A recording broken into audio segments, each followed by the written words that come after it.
Hello students, हम लोग आज 3 फेज इंडक्शन मोटर में उसके इक्विवेलेंट सर्किट और फेजर डायग्राम का बात कर रहे हैं। Equivalent circuit of 3 phase induction motor को ड्रॉ करने से पहले हम लोग देखते हैं कि 3 फेज इंडक्शन मोटर एक्चुअली जो है उसका working principle that is based on the Faraday's law of electromagnetic induction और the working principle of transformer, यानी कि ये ट्रांसफार्मर के वर्किंग प्रिंसिपल पे डिपेंड कर रहा है। तो हम लोग अगर इसको ट्रांसफार्मर की तरह शो कर दे, देन ट्रांसफार्मर का इक्विवेलेंट सर्किट की तरह जो है हम लोग 3 फेज इंडक्शन मोटर के इक्विवेलेंट सर्किट को भी ड्रॉ कर सकते हैं। How? First of all see, in the whole discussion of 3 phase induction motor we take always two conditions regarding the rotor. First condition, when the rotor is at a standstill, and second condition, when the rotor is running with the given slip S. So condition 1, when the 3 phase induction motor is at a standstill, अगर वह stand still पे है तो rotor secondary winding, stator पे primary winding, जैसे अपने stator में supply दिया, सप्लाई देने द्वारा वहां से फ्लक्स आया, उस फ्लक्स को रोटर कंडक्टर के द्वारा कट किया गया तो उसमें एक ईएमएफ इंड्यूस हुआ। अब चूंकि रोटर सर्किट जो है वो ऑलवेज शॉर्ट सर्किट है, चाहे वो स्क्वायरल के इंडक्शन मोटर हो जिसमें इंड रिंग के द्वारा शॉर्ट सर्किट करते हैं, चाहे वो स्लिप रिंग इंडक्शन मोटर हो जिसमें एक्सटर्नल रोटर रेसिस्टेंस के द्वारा शॉर्ट सर्किट करते हैं, so that current always flow under any circumstances. तो उसमें करंट फ्लो करना शुरू कर दिया। देन हम लोग बात कर सकते हैं it behaves like the transformer because at this condition 3 phase induction motor is static, but when the rotor is running, that is rotor runs with the slip S, in that case 3 phase induction motor also behaves like the transformer. क्यों? कोई भी transformer हो या static हो या rotating हो, उसको हम लोग स्टैटिक एज्यूम कर सकते हैं अगर जो भी आपका दो फ्लक्स है, दोनों फ्लक्स आपस में जो है उसका रिलेटिव वेलोसिटी 0 या एक दूसरे के रिस्पेक्ट में स्टैटिक हो। जैसे ट्रांसफार्मर है तो उसमें प्राइमरी से जो भी फ्लक्स आया, सेकेंडरी से जो भी फ्लक्स आया, बोथ हैव रिलेटिव स्पीड और वेलोसिटी 0।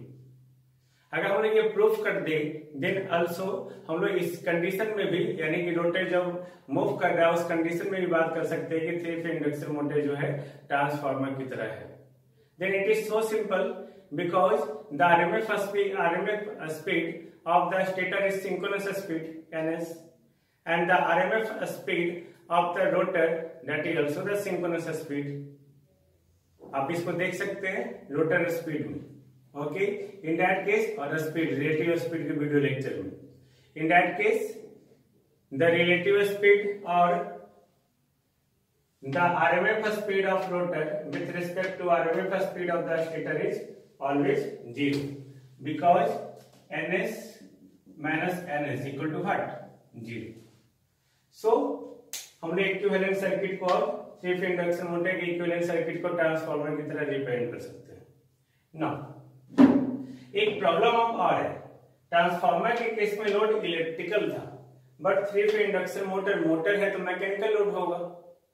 तो इन दैट केस आपको याद होगा हम लोग मैकेनिकल लोड के कोरस्पॉन्डिंग एक लोड बात किए थे, that is factitious load, okay, which value is R2 multiplied by 1 minus s and divided by s, okay, this is the equivalent electrical load corresponding to the mechanical। so mechanical load की जगह पे जो हम electrical load को represent कर सकते हैं।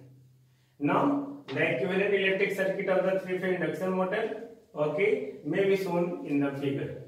V1 applied voltage, primary current, stator का वाइंडिंग रेजिस्टेंस, स्टेटर का winding reactance, okay, R2 and X2 जो है rotor winding resistance, rotor winding reactance, ये आपका फैक्टिशियस लोड हो गया, RC core loss resistance, XM magnetising reactance. ये फिगर आपको समझ में आ रहा होगा। ये फिगर हम लोग प्राइमरी के तरफ रिफर करके ट्रांसफार्मर की तरफ फिगर बनाया है, इक्विवेलेंट इलेक्ट्रिक सर्किट। यानी कि होल सेकेंडरी को हम लोग ट्रांसफर कर दिए, रिफर्ड कर दिए to the primary, hence it is written with the dash like that. Okay, RL dash, R2 dash, X2 dash, जिसका वैल्यू जो है हम लोग निकाल सकते हैं by knowing the term KT, that is the turn ratio, turn ratio of the rotor winding to the stator winding. Of course transformer आपने पढ़ा है V1 is directly proportional to N, okay, I is inversely proportional to N and Z is directly proportional to N square। इसी formula से जो है हम लोग derive कर सकते हैं। तो now this is the equivalence electric circuit of the 3 phase induction motor. इसके साथ साथ जो हम लोग पावर को भी दिखाने का कोशिश की है। आप यहाँ पे इनपुट दिए, then that is the stator input power. अब इसके कॉरस्पॉन्डिंग स्टेटर कॉपर लॉस हो रहा है, ओके, यहाँ पे कोर लॉस को दिखाया गया है। ये कोर लॉस में रोटर और स्टेटर दोनों को इंक्लूड करके दिखाया गया है, okay. Now it is the rotor copper loss, okay, R2 के कॉरस्पॉन्डिंग। अब इसके बाद लॉसेस होने के बाद जो भी आएगा हमारा पावर, अब पावर फ्लो डायग्राम में देख सकते हैं, that is the PMD, internal mechanical power developed. Now आप इजी वे में जो है फेजर डायग्राम ड्रॉ कर सकते हैं, ओके। नाउ हम लोग देखते हैं कि फेजर डायग्राम कैसे ड्रॉ करते हैं। Now this is a phasor diagram, okay. हम लोग इसे ट्रांसफार्मर की तरह सिंपल ड्रॉ की। If you know about the transformer, then it is so simple. First of all, हम लोग ट्रांसफार्मर में क्या करते हैं, फ्लक्स फाई को रेफरेंस लेते हैं। फाई के फेज में Im होता है मैग्नेटाइजिंग करंट। इसके परपेंडिकुलर कंपोनेंट में जो है ये आपका IC है, कोर लॉस कंपोनेंट। इन दोनों का फेजर सम क्या होगा, एक्साइटिंग करंट और no load current, okay. Now इससे हमारा जो है इंड्यूस EMF A1 और A2 दोनों लाइक करता है 90 डिग्री से। A1 के जस्ट अपोजिट फेज में माइनस E1, जिसको हम लोग V1 डैश लिए, ओके। नाउ अब हम लोग V2 आर्बिट्रेरी एज्यूम करते हैं, okay. Just repeat the transformer. Resistive load होने के कारण I2 जो है V2 के फेज में होगा। अब V2 में जो हम लोग I2 R2 ऐड करेंगे, ओके। ऑफ कोर्स हम लोग को लिखना क्या है, okay, E2 equal to V2 plus I2 R2 plus J I2 S2। तो I2 R2 ऐड कर दिए, फिर J I2 S2, E2 मिल गया हम लोग को। इस I2 की जस्ट अपोजिट में हम लोग I2 डैश लेंगे, जिसका वैल्यू KT I2 के बराबर होगा। इन दोनों का फेजर सम A1 हो गया। हम लोग V1 लिखेंगे, V1 equal to V1 dash plus I1 R1 plus J I1 X1, okay. हम लोग को I1 पता चल गया। I1 पता चलने के बाद I1 R1 इसके पैरेलल में और इसके परपेंडिकुलर I1 X1, इन तीनों को जोड़ेंगे तो V1 मिल गया। This is the phasor diagram of 3 phase induction motor, okay. This is so simple and that is just only important for the semester examination, okay। Thank you।